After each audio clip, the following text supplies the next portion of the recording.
अस्सलाम वालेकुम dear students, welcome to physics academy. अच्छा तो स्टूडेंट्स, आज हमारा जो लेक्चर है तो वो एक्सटेंडेड फॉर्म है जो प्रीवियस लेक्चर हमने ली है, जिसमें हमने चार्जेस के बारे में, करंट के बारे में और वोल्टेज के बारे में काफ़ी स्टडी की। काफ़ी कंसेप्ट जो है ना हमारा क्लियर हो गया। तो आज उसी को बेस बनाकर हम थोड़ा सा आगे चलते हैं। And still we are studying about the concepts of the physics. इसका मतलब ये हुआ कि अभी मैंने बुक की जो टॉपिक्स है वो शुरू नहीं किए, मैंने चैप्टर फर्स्ट जो है वो भी शुरू नहीं किया। बस जस्ट आप लोग ये कंसेप्ट जो हैं, क्योंकि आपके कंसेप्ट जितने स्ट्रांग होंगे और जितनी हर जो बेसिक टर्मिनोलॉजी है वो आप लोगों को क्लियर होगी, उतना आप लोगों को मेरे नेक्स्ट जो लेक्चर्स हैं, टॉपिक के जो लेक्चर्स हैं, उनके समझने में आप लोगों को बहुत काफ़ी मज़ा आएगा। तो स्टूडेंट्स, यहाँ पर जैसे कि पिछले लेक्चर्स में मैंने आपको एक्सप्लेन किया था कि हमारा सेकंड ईयर का फिजिक्स जो है उसका ज़्यादातर हिस्सा जो है, मेन चैप्टर्स जो हैं वो इलेक्ट्रिकल फिजिक्स पर बेस करते हैं।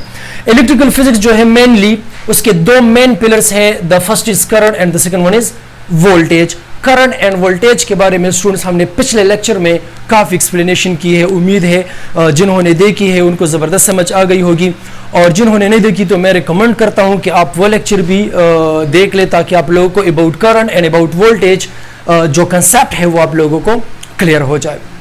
ओके तो स्टूडेंट्स, नेक्स्ट हम चलते हैं।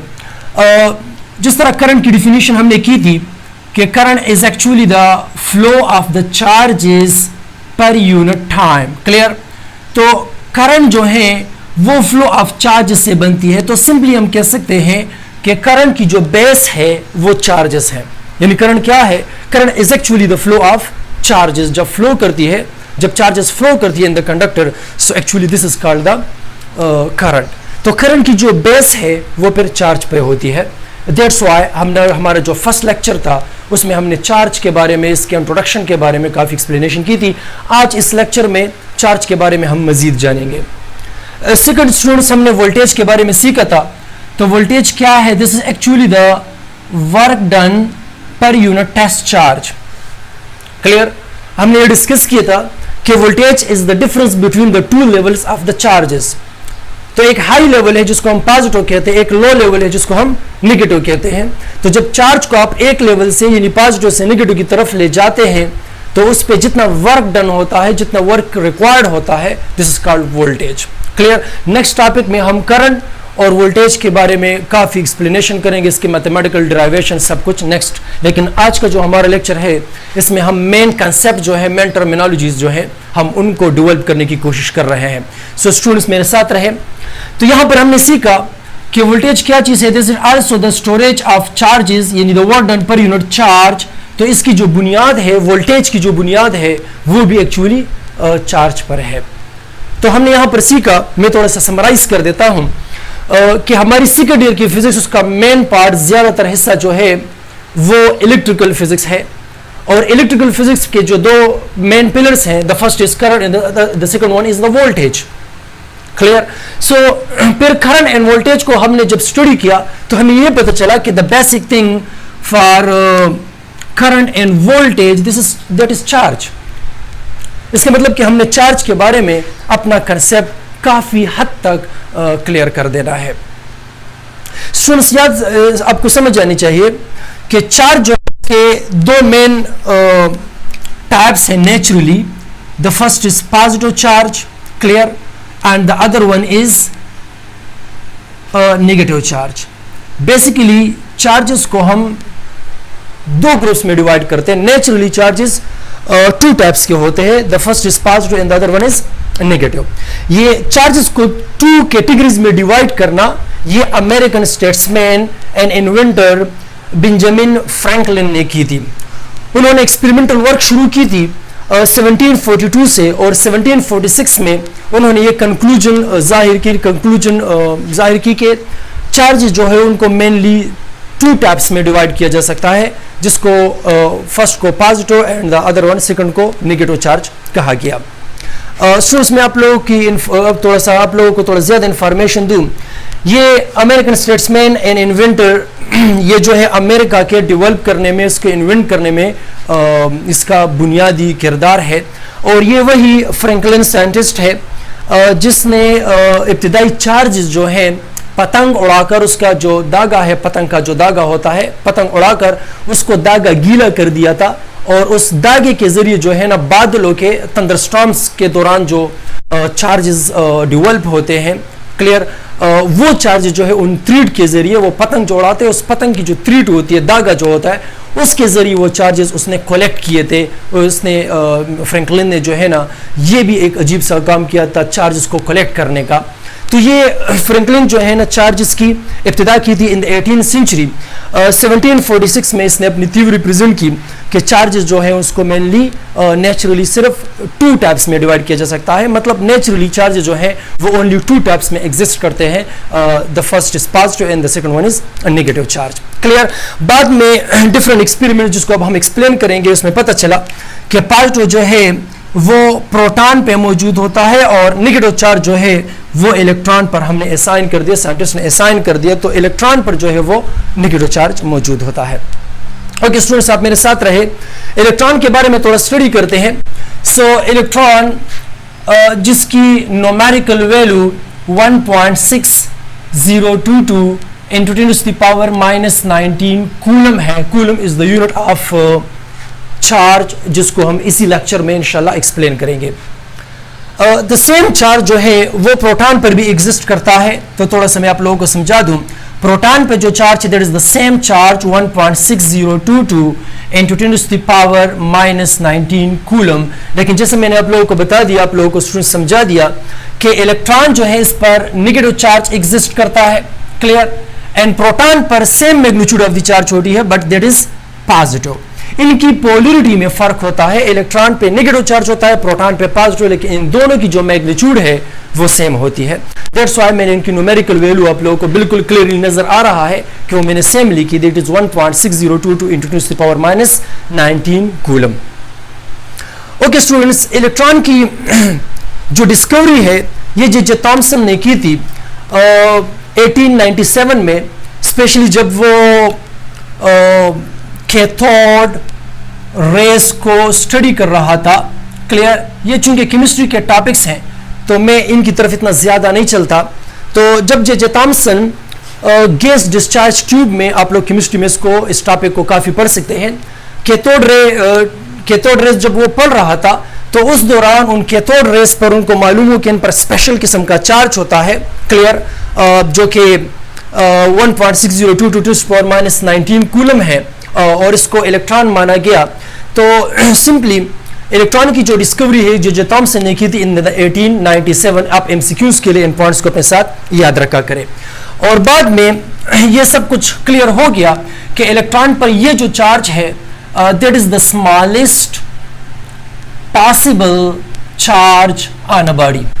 स्टूडेंट्स याद रखें कि किसी बॉडी पर जो स्मॉलेस्ट पॉसिबल चार्ज होता है वो एग्जैक्टली 1 इलेक्ट्रॉन के इक्वल होता है, यानी एग्जैक्टली 1.6022 into 10⁻⁻19 कूलम के इक्वल होता है। आप इस चार्ज को मजीद कम नहीं कर सकते, बस ये एग्जैक्ट स्मॉलेस्ट पार्टिकल है, स्मॉलेस्ट चार्ज है। आप अगर इसे मजीद कम करने की कोशिश करते हैं so you will gate neutral body, यानी इस पर चार्ज नहीं होगा, 0 कूलम चार्ज होगा, न्यूट्रल बॉडी होगी। तो जो स्मॉलेस्ट पॉसिबल चार्ज है वो 1 इलेक्ट्रॉन है। अगर आप इसको ज्यादा करना चाहते हैं तो 2 इलेक्ट्रॉन्स, 3 इलेक्ट्रॉन्स, 4 इलेक्ट्रॉन्स, इस तरह 5 इलेक्ट्रॉन्स और इस तरह चल सकते हैं, n इलेक्ट्रॉन्स तक जा सकते हैं। लेकिन जो सबसे स्मॉलेस्ट चार्ज है that is the 1 electron.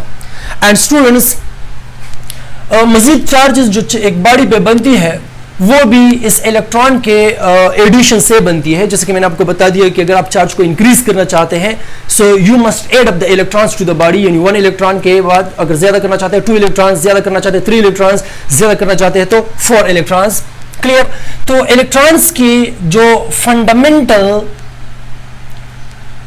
Value है वो भी एग्जैक्टली 1 इलेक्ट्रॉन के बराबर है। दैट्स व्हाई मैं इसको फंडामेंटल चार्ज भी कहता हूं, क्लियर। तो अगर आपसे कोई पूछे कि what is the fundamental charge, तो डिफरेंट हमारे पास स्मॉलेस्ट पार्टिकल्स मौजूद है, जिस तरह alpha particles, beta particles, electron भी है, प्रोटॉन भी सेम, प्रोटॉन पर सेम चार्ज होता है, लेकिन आप उसको फंडामेंटल नहीं कह सकते।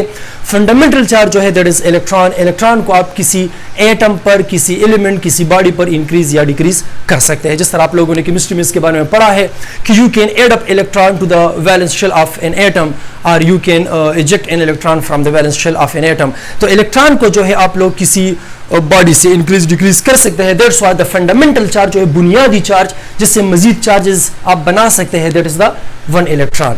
क्लियर। तो इलेक्ट्रॉन जो है इसकी डिस्कवरी की थी जे थॉमसन ने, स्पेशली जब वो वैक्यूम ट्यूब में जो गैस डिस्चार्ज ट्यूब है उसमें जब वो कैथोड रेस को स्टडी कर रहा था तो उसने इलेक्ट्रॉन की डिस्कवरी की। सो फिर इसकी जो न्यूमेरिकल वैल्यू है स्टूडेंट्स, तो न्यूमेरिकल वैल्यू ये जो वैल्यू है 1.602 × 10⁻⁻19 कूलम, ये रॉबर्ट मिलिकन ने 1909 में इलेक्ट्रॉन की जो वैल्यू है इस इलेक्ट्रॉन को असाइन की थी। याद रखें कि डिस्कवरी के एक नेगेटिव चार्ज है लेकिन इसकी वैल्यू मालूम नहीं थी, जस्ट डिस्कवरी जो जे थॉमसन ने की थी। लेकिन इस पर जो एग्जैक्ट वैल्यू है जो मैंने यहां पर लिखी भी है बोर्ड पे, तो ये वैल्यू जो है स्टूडेंट्स, ये वैल्यू रॉबर्ट मिलिकन ने during the famous experiment oil drop experiment की थी, जो कि आप लोगों को केमिस्ट्री की बुक्स में काफी मिलेगी, आप लोगों ने इसके बारे में काफी पढ़ा भी होगा। And that is the most famous Millikan's oil drop experiment. तो इस एक्सपेरिमेंट में मिलिकन ने इलेक्ट्रॉन की जो एग्जैक्ट वैल्यू है वो फाइंड आउट की, that is the 1.6022 × 10⁻⁻19 coulomb. Clear है students. In the same way proton जो है जो कि एक एटम के न्यूक्लियस में मौजूद होता है, इसकी डिस्कवरी रदरफोर्ड ने की, स्पेशली जब वो गोल्ड फॉइल पर अल्फा रेस की बम्बरिंग कर रहा था, अल्फा पार्टिकल्स जो है इसकी बम्बरिंग कर रहा था। किस चीज पे? गोल्ड फॉइल पे वो इसकी बम्बरिंग कर रहा था। तो इस दौरान उसको एटम के बारे में काफी इंफॉर्मेशन मिली, स्पेशली उसको जो मतलब गोल्ड फॉइल के सामने जो उसने जिंक सल्फेट की स्क्रीन रखी थी, उस स्क्रीन पर उसको धब्बे मिले, डॉट्स मिले। स्टूडेंट्स में इनकी तरफ इतना ज्यादा डिटेल से इसलिए नहीं जाता क्योंकि फिर हमारा जो मेन टॉपिक है वो हमसे मिस हो जाएगा एंड हम डाइवर्ट हो जाएंगे towards other things. That's why मैं कोशिश करता हूं कि जो मेन हमारे पॉइंट्स हैं मैं उनको क्लियर कर दूं। ये टॉपिक्स जब इनका मौका आएगा तो उस वक्त हम काफी एक्सप्लेन करेंगे। ओके स्टूडेंट्स, तो रदरफोर्ड अल्फा पार्टिकल्स की बम्बरिंग कर रहा था गोल्ड फॉइल पर और इसके सामने जो स्क्रीन रखी थी, क्लियर जो पर्दा रखा था वो जिंक सल्फेट का, तो उस पर जो धब्बे मिले तो उस सोर्स की इंफॉर्मेशन मिली कि एटम के जो स्ट्रक्चर होता है, थोड़ा सा मैं आप लोगों को यहाँ पर समझा दूं। तो एटम का जो स्ट्रक्चर होता है उसमें ज्यादातर हिस्सा जो है वो खाली होता है, क्लियर, जो कि असल में इलेक्ट्रॉन के ऑर्बिट्स के दरमियान में स्पेस होती है, क्लियर लाइक दिस वन। और आप देख सकते हैं कि इसके दरमियान में जो न्यूक्लियस होता है वो काफी हार्ड होता है, रिजिड होता है, और इस न्यूक्लियस में असल में प्रोटॉन्स मौजूद होता है जिन पे पॉजिटिव चार्ज मौजूद होता है। तो रदरफोर्ड ने कंक्लूजन ली कि प्रोटॉन पे जो है पॉजिटिव चार्ज होता है and that lie in the nucleus of an atom. So students, ये थोड़ी लिटिल बिट हिस्ट्री जो थी ये इलेक्ट्रॉन्स और प्रोटॉन के बारे में थी। उम्मीद है आप लोगों को काफ़ी समझ आ गई होंगी और इलेक्ट्रॉन एंड प्रोटॉन की जो बेसिक हिस्ट्री है मैंने उनके बारे में भी आप लोगों को काफ़ी इंफॉर्मेशंस दे दी। ओके स्टूडेंट्स, थोड़ा सा हम आगे चलेंगे और जैसे कि लास्ट लेक्चर में हमने करंट के बारे में स्टडी की थी और वो क्या थी कि the current is actually the flow of charges per unit time, हमने ये पढ़ा था। यहाँ पर मैं थोड़ा सा आगे आप लोगों को आहिस्ता आहिस्ता आगे ले जाता हूँ और इंशाल्लाह चंद ही लेक्चरों में हम जो बुक के मेन टॉपिक्स है उनकी तरफ पहुंच जाएंगे और इंशाल्लाह आप लोगों को ज़बरदस्त समझ आएगी कि हम जो है किस हद तक पहुंच गए और हमको सर ने किस तरीके से जो है ना उसके बेसिक डेवलपमेंट कर दी, बेसिक कंसेप्ट जो है उनको डेवलप कर दिया और फिर किस तरह जो है ना हमको मुश्किल टॉपिक्स आसानी से समझ आ रहे हैं। तो बस आप लोग जो है मेरे लेक्चर्स को सही तरीके से समझा करें, स्टडी किया करें, क्लियर, मेरे साथ साथ बुक्स को भी स्टडी किया करें और लेक्चर जो है उसको सीक्वेंस से जो है समझते जाए। ओके स्टूडेंट्स, तो मैं आप लोगों को इस फार्मूले में मौजूद जो क्वांटिटीज हैं इनके यूनिट्स के बारे में समझाता हूं, क्लियर।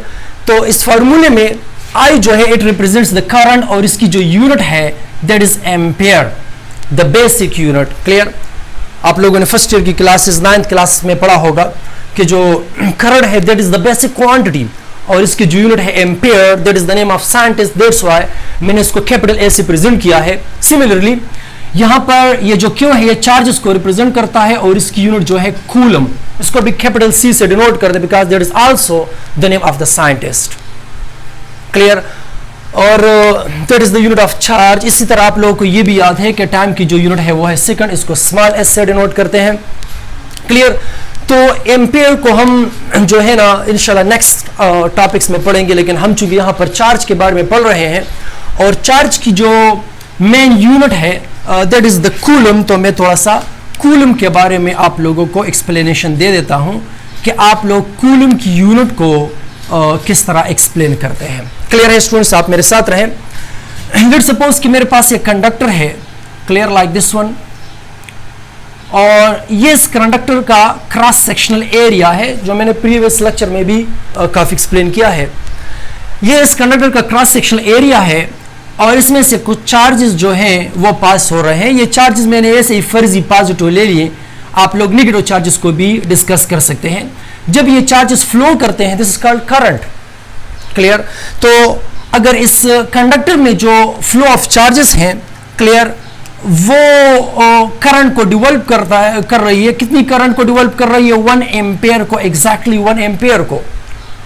और इस क्रॉस सेक्शनल एरिया से थ्रू 1 सेकंड यानी यूनिट टाइम में जो चार्जेस पास होते हैं, जितने भी चार्जेस पास होते हैं, उन चार्जेस का मजमुआ जो है उसको 1 कूलम कहा जाता है। स्टूडेंट्स, मैं थोड़ा सा अगेन समराइज कर देता हूं, आप लोग समझने की कोशिश करें। लेट्स सपोज कि मेरे पास एक कंडक्टर है, उसमें चार्जेस फ्लो कर रहे हैं तो करंट डिवेल्प होती है। एंड लेट्स सपोज कि वो करंट एग्जैक्टली यूनिट है, यूनिट मीन 1 एम्पेयर है, और ये चार्जेस जो हैं इस कंडक्टर के इस क्रॉस सेक्शनल एरिया से 1 सेकंड में पास हो रहे हैं। तो जितने चार्जेस यहां पर 1 सेकंड में पास होते हैं, it makes up 1 coulomb charge. Clear? तो थोड़ा सा डिफाइन कर देते हैं, आप लोग आई थिंक समझ आपको आ गई होगी। इसको आसान अल्फाज में डिफाइन कर देते हैं। सो 1 कूलम क्या है?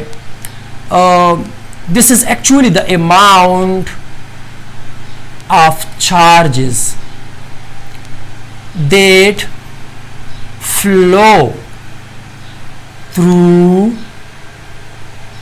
across sectional area of a conductor in 1 second when current is 1 ampere is called 1 coulomb. Clear? थोड़ा सा दोबारा मैं आप लोगों को समझाता हूं। This is the amount of charges. Coulomb क्या है? Coulomb is actually the unit of charges. ठीक है? तो चार्जेस जो हैं वो कितने charges? The amount of charges that flow through cross sectional area of a conductor in 1 second. लेकिन जब उस कंडक्टर में जो करंट फ्लो कर रही है वो 1 एम्पेयर, एग्जैक्ट 1 एम्पेयर, सो इसलिए मैंने लिखा कि when current is 1 ampere, so this amount of the charges is called 1 coulomb. Clear है स्टूडेंट्स? ओके, थोड़ा सा मैं आप लोगों को मजीद एक्सप्लेन करके देता हूं।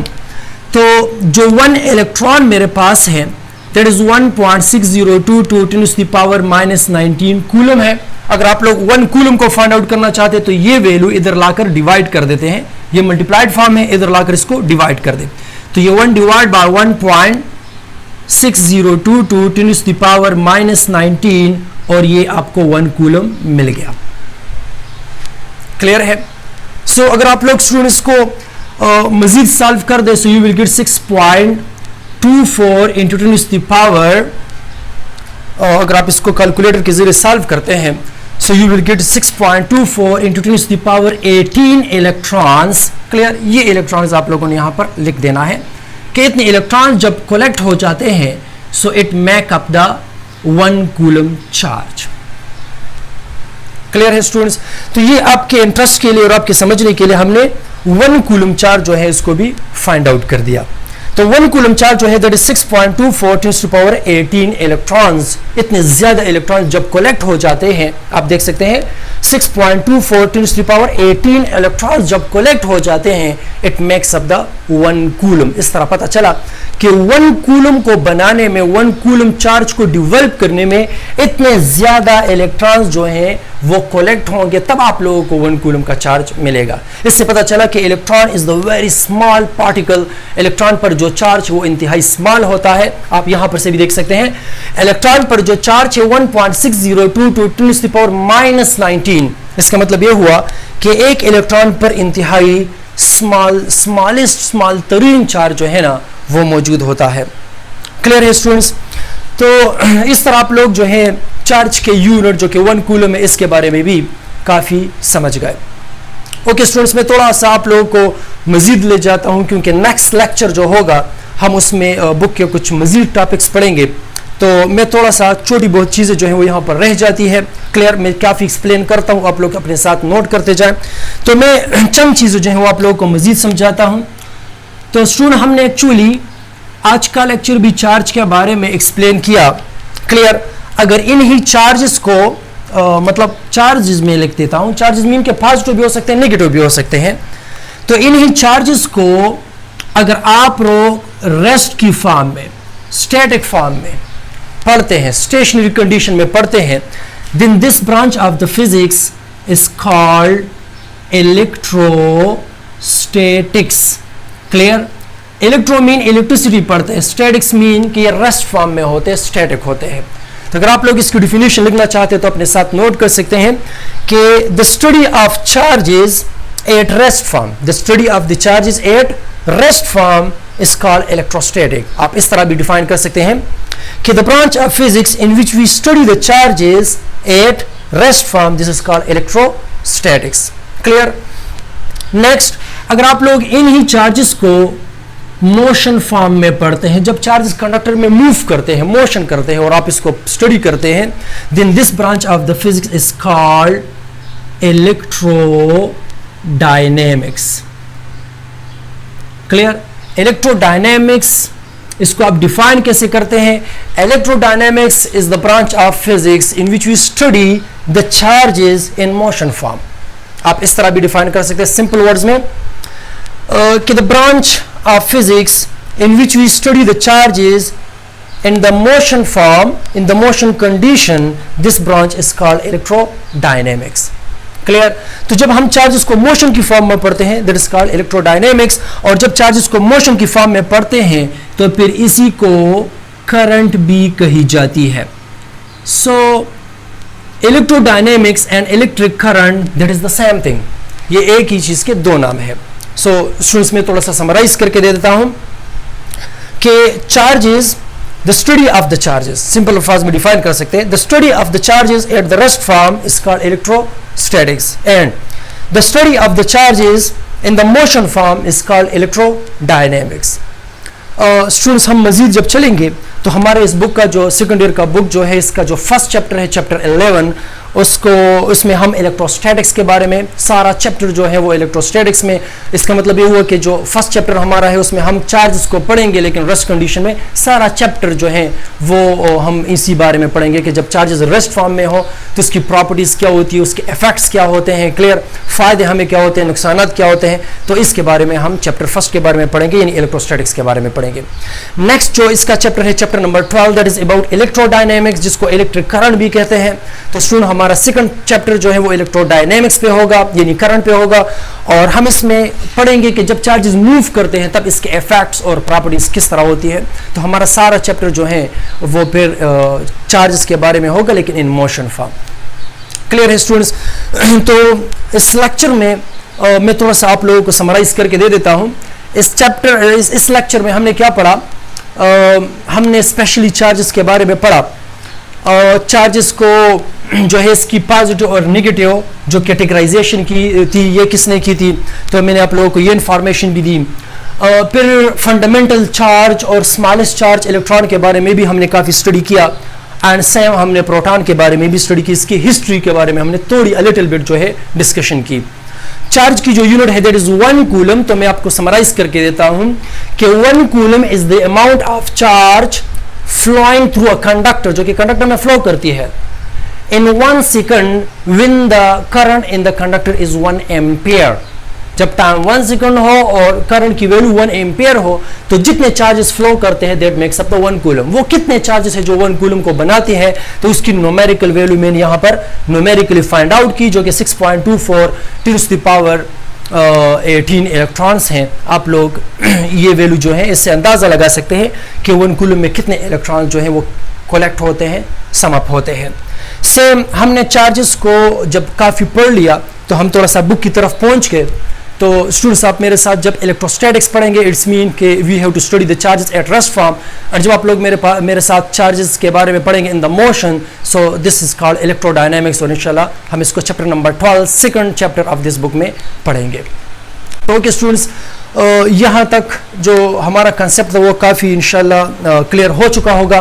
फिर भी इसके बारे में कोई क्वेश्चन हो तो जिस तरह मैंने पिछले लेक्चरों में भी समझाया था, आप लोग जो है डिस्क्रिप्शन में मेरा व्हाट्सएप नंबर, फेसबुक जो है उसकी आईडी भी गिवन होती है, फिजिक्स एकेडमी जो पेज हैं उस पर भी आप लोग क्वेश्चन कर सकते हैं। मैं जिस तरह फारिग होऊंगा आप लोगों को क्वेश्चन जो है, आपके जो क्वेश्चन हैं मैं इनको क्लियर करने की कोशिश करूँगा।